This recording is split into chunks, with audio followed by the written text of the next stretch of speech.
तो दोस्तों आज के इस वीडियो में हम लोग बात करेंगे स्काई एयरवेज आईपीओ के बारे में जो 24 अगस्त से ओपन होने वाला है। हालांकि अभी फिलहाल मार्केट में तो इस आईपीओ का ठीक ठाक डिमांड देखने को मिल रहा है, बट फिर भी दोस्तों हम लोग इस वीडियो में बात करेंगे कि क्या ये जो अभी डिमांड देखने को मिल रहा है वो लिस्टिंग डे के दिन तक सस्टेन करेगा या फिर नहीं करेगा, या फिर क्या हमें इसमें केवल लिस्टिंग गेन से मिलेगा या फिर इसमें हमें शॉर्ट टू मीडियम टर्म में हमें अच्छा खासा मोमेंटम देखने को मिल सकता है। सब कुछ हम लोग इस वीडियो में एकदम से डिटेल में बात करने वाले हैं। तो चलिए बिना आपका समय गंवाए सीधा वीडियो में आगे बढ़ते हैं और सबसे पहले दोस्तों बात कर लेते हैं इस कंपनी के बिजनेस के बारे में कि आखिर ये कंपनी काम क्या करती है, कंपनी का मेन रेवेन्यू सोर्स क्या है। तो दोस्तों वैसे तो मेरे बैकग्राउंड में जो वीडियो अभी चल रहा था उसको देखकर तो आप अंदाजा लगा ही लिए होंगे कि ये कंपनी काम क्या करती है, बट फिर भी जो लोग नहीं जान पाए हैं अगर उनके लिए बात कर लें तो फिलहाल दोस्तों ये जो कंपनी है वो लॉजिस्टिक्स सेक्टर का काम करती है। जी हाँ, ये जो कंपनी है वो इंटीग्रेटेड एक लॉजिस्टिक्स कंपनी है जो air freight, contract logistics, curdle, detox या फिर दोस्तों वेयर हाउसिंग का भी सर्विस जो है वो प्रोवाइड करती है। यानी अगर सिंपल भाषा में समझाएं तो सपोज कीजिए कि आपके पास कुछ सामान है, उसको आप एक जगह से दूसरी जगह भेजना चाहते हैं, वो या फिर इंडिया हो गया या फिर इंडिया के बाहर हो गया, तो सिंपली आप ऑनलाइन इसके प्लेटफॉर्म से सर्विस इसका बुक कर सकते हैं। ये कंपनी आएगी, आपके सामान को लेकर जाएगी एंड जहां डिलीवर करना होगा ये डिलीवर कर देगी। यानी ये जो कंपनी है दोस्तों इंटरनेशनली भी डिलीवर करती है एंड इवन इन हाउस यानी कंट्री में भी अपना डिलीवर कर देती है आपके सामान को। हालांकि यहाँ पे इंटरेस्टिंग बात यह है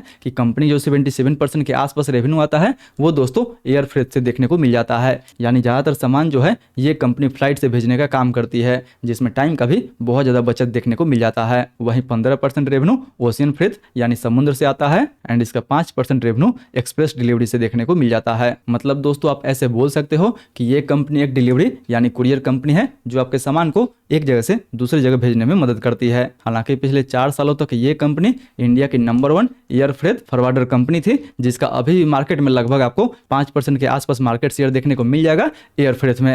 हालांकि बिजनेस के बाद अगर बात कर ले कंपनी के फंडामेंटल के बारे में तो नो डाउट कंपनी का फंडामेंटल भी आपको यहाँ पे ठीक ठाक देखने को मिल जाएगा। कंपनी के रेवेन्यू, कंपनी के प्रॉफिट एंड इवन दोस्तों कंपनी के प्रॉफिट मार्जिन में भी आपको ईयर ऑन ईयर बेसिस पे ठीक ठाक ग्रोथ देखने को मिल रहा है। बात कर ले कंपनी के प्रॉफिट के बारे में तो जहां पिछले 1 साल में कंपनी के प्रॉफिट में मोर देन 30% के आसपास ग्रोथ देखने को मिला हुआ है, वहीं दोस्तों कंपनी के रेवेन्यू में लगभग आपको 25% यानी 25% के आसपास तक ग्रोथ देखने को मिला हुआ है। हालांकि कंपनी के ऊपर थोड़ा सा जो कर्ज है वो आपको ज़्यादा देखने को मिलेगा, बट फिर भी दोस्तों इस आईपीओ से ये कंपनी जो भी फंड रेज करेगी उस पैसे से ये कंपनी अपने कर्ज को चुकाने का काम करेगी। बट फिर भी कर्ज चुकाने के बाद भी दोस्तों कंपनी के पास ज़्यादा ही आपको लोन देखने को मिल जाएगा। यानी अभी फिलहाल कंपनी के ऊपर दोस्तों 624 करोड़ के आसपास लोन देखने को मिलेगा एंड इस आईपीओ से जो कंपनी फंड रेज करेगी केवल उससे 214 करोड़ का ही लोन चुकाने के लिए यूज करेगी। उसके बाद भी दोस्तों कंपनी के ऊपर मोर देन 400 करोड़ के आसपास का जो कर्ज है वो देखने को मिल जाएगा एंड यही इसके फंडामेंटल में एक कंसर्न की बात है।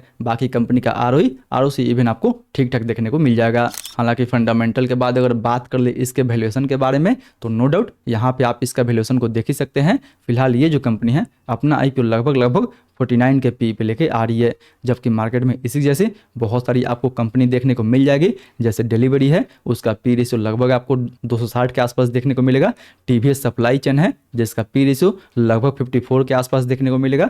महिंद्रा लॉजिस्टिक्स है जिसका पी रेशियो लगभग 1500 के आसपास देखने को मिलेगा एंड इवन दोस्तों सैडोफैक्स का पी रेशियो लगभग आपको 104 के आसपास देखने को मिल जाएगा। यानी अगर आप इन सभी का पीर को देखते हो तो यहाँ पे तो दोस्तों कंफर्म हो जाता है कि पीर के मुकाबले ये जो कंपनी है अपना आईपीओ काफी रिजनेबल वैल्यूएशन पे लेके आ रही है। बट दोस्तों हमें केवल और केवल पी रेशियो के हिसाब से इसको जज नहीं करनी चाहिए। अगर आप इसका रेवेन्यू भी देखते हैं तो रेवेन्यू के मुकाबले ये जो कंपनी है सबसे छोटी कंपनी है। वहीं इसका अगर नेट एसेट वैल्यू भी देखते हैं तो नेट एसेट वैल्यू के मुकाबले भी ये कंपनी इन सारी कंपनी से छोटी कंपनी है। एंड वही नहीं, अगर आप इस इंडस्ट्री का एवरेज पी रेशियो भी देखते हैं तो इंडस्ट्री का एवरेज पी रेशियो लगभग आपको 48 के आसपास देखने को मिल जाएगा। यानी अगर आप पीर के हिसाब से देखते हो तो पीर के मुकाबले तो ये कंपनी आपको सस्ती नजर आ सकती है। बट दोस्तों अगर आप ओवरऑल इंडस्ट्री के हिसाब से देखते हो तो इंडस्ट्री के हिसाब से इस आईपीओ में टेबल पे हमारे लिए कुछ नहीं रखा गया है। कंपनी वैल्यूएशन के मामले में इन्वेस्टर्स के लिए कुछ नहीं छोड़ी है। इसलिए अगर आप इंडस्ट्री के हिसाब से देखते हो तो इंडस्ट्री के हिसाब से ये कंपनी आपको फुल्ली प्राइस नजर आ सकती है।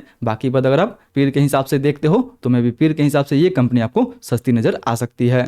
वहीं बात कर ले आईपीओ के डिटेल के बारे में तो ये आईपीओ 24 से 27 अगस्त के बीच में ओपन होने वाला है, जिसका प्राइसमेंट 131 रुपये से लेकर 138 रुपये पर शेयर रखा गया है। याद रहे दोस्तों कि 24 से 27 के बीच में आपको 3 मेनबोर्ड आईपीओ देखने को मिल जाएगा।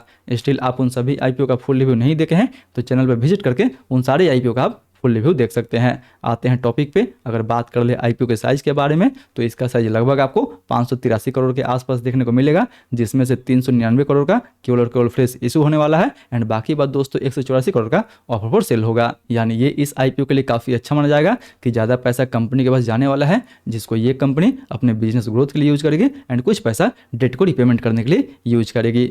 वहीं 10 रुपये के फेस वैल्यू पे मिनिमम हम इसमें एक लॉट अप्लाई कर सकते हैं। एक लॉट में हमें 100 शेयर मिलेगा, जिसके लिए हमें 13,800 रुपये तक इन्वेस्ट करना होगा। बात कर ले रिटेल एलोकेशंस के बारे में तो जी हाँ दोस्तों, रिटेल के लिए इस आईपीओ में 35% के आसपास कोटा दिया गया है एंड इसलिए इन सारे फैक्टर को देखते हुए बात करें कि क्या हमें इस आईपीओ में अप्लाई करनी चाहिए या फिर नहीं करनी चाहिए। तो दोस्तों वैसे तो देखा जाए तो फिलहाल अभी इसके ग्रे मार्केट में लगभग आपको 30% के आसपास तक डिमांड देखने को मिल जाएगा। यानी अगर 30% के हिसाब से देखा जाए तो कहीं ना कहीं आपको पर लॉट पे 4500 से लेकर 5,000 रुपये के आसपास तक प्रॉफिट देखने को मिल सकता है पर लॉट पे। हालांकि दोस्तों ग्रे मार्केट में डिमांड जो है वो ऊपर नीचे होते रहता है, बट फिर भी मार्केट में इसका इतना अच्छा डिमांड देखने को मिल रहा है तो उम्मीद है कि इसका लिस्टिंग भी हमें ठीक ठाक देखने को मिल सकता है। हालांकि कंपनी का फंडामेंटल तो आपको ठीक ठाक देखने को मिलेगा, बट दोस्तों कंपनी के ऊपर थोड़ा सा डेट ज़्यादा है। वहीं बिजनेस के बारे में बात कर लें तो बिजनेस तो कंपनी का आपको काफ़ी बेटर देखने को मिलेगा। मार्केट शेयर एयर फ्रेट में कंपनी का जो है वो लगभग आपको 5% के आसपास देखने को मिलेगा, जो कि काफ़ी अच्छा माना जाएगा इस कंपनी के लिए। वही नहीं दोस्तों, अगर आप कंपनी के वैल्यूएशन के बारे में बात करते हैं तो वैल्यूएशन वाइज कंपनी जो है वो इन्वेस्टर्स के लिए आगे कुछ नहीं रखी है एंड वैसे भी 30% के ऊपर लिस्ट होता है तो मे भी इसका जो वैल्यूएशन है और दोस्तों स्ट्रेच कर जाएगा। एंड वैसे भी आप देख ही रहे हैं कि पीछे का जो भी लॉजिस्टिक्स कंपनी थी, जैसे डिलीवरी हो गया, टीवीएस सप्लाई चेन हो गया या फिर दोस्तों महिंद्रा लॉजिस्टिक्स हो गया, उन सभी में हमें पिछले 5 सालों में, पिछले 3 सालों में कुछ खास ज़्यादा मूव देखने को नहीं मिला हुआ है। इसलिए मेरा व्यू इस आईपीओ में केवल और केवल दोस्तों लिस्टिंग गेंस का ही होने वाला है। यानी मैं इस आईपीओ में केवल और केवल दोस्तों लिस्टिंग गेंस के लिए अप्लाई करूंगा। अच्छा खासा 30% के आसपास तक लिस्टिंग गेंस मिल जाएगा तो मैं उसको लेकर दोस्तों इस आईपीओ से आउट हो सकता हूं। मेरा इसमें कोई शॉर्ट टू मीडियम टर्म का व्यू नहीं रहेगा। हालांकि लॉजिस्टिक सेक्टर वाली कंपनी ऑलरेडी दोस्तों काफ़ी हाई पी पे ट्रेड कर रहा है, बट फिर भी उसमें हमें ठीक ठाक मोमेंटम देखने को मिल रहा है। लेकिन दोस्तों इससे भी अच्छा मार्केट में और सारा आईपीओ आ रहा है, हम लोग इससे निकल के दूसरे आईपीओ की तरफ देख सकते हैं। इसलिए मेरा व्यू इस आईपीओ में केवल और केवल दोस्तों लिस्टिंग गेंस के लिए होने वाला है। बाकी बात आपका क्या व्यू रहने वाला है इसमें, आप इस आईपीओ में लिस्टिंग गेंस के लिए अप्लाई करने वाले हैं या फिर शॉर्ट टू मीडियम टर्म के लिए भी अप्लाई करने वाले हैं, वो भी हमें नीचे कमेंट करके जरूर बताएं। सो दोस्तों ये तो था मेरा पूरा पर्सनल व्यू इस आईपीओ के रिव्यू को लेकर। मे भी आपका व्यू हमसे अलग हो सकता है, इसीलिए आप जो भी डिसीजन ले अपना रिस्क एंड अपना एनालिसिस लगाने के बाद ही ले। आई होप दोस्तों वीडियो आपको इन्फॉर्मेटिव लगा होगा। अगर वीडियो अच्छा लगे तो वीडियो को लाइक करें एंड अपने दोस्तों के साथ भी जरूर शेयर करें। बाकी बात फिर मिलते हैं अगले वीडियो में। तब तक फिलहाल अभी मार्केट में इतना सारा आईपीओ ओपन हो रखा है, स्टिल आप उन सभी आईपीओ का फुल रिव्यू नहीं देखे हैं तो ऊपर वाले इस वीडियो को टैप करके आप इन सभी आईपीओ का फुल रिव्यू देख सकते हैं।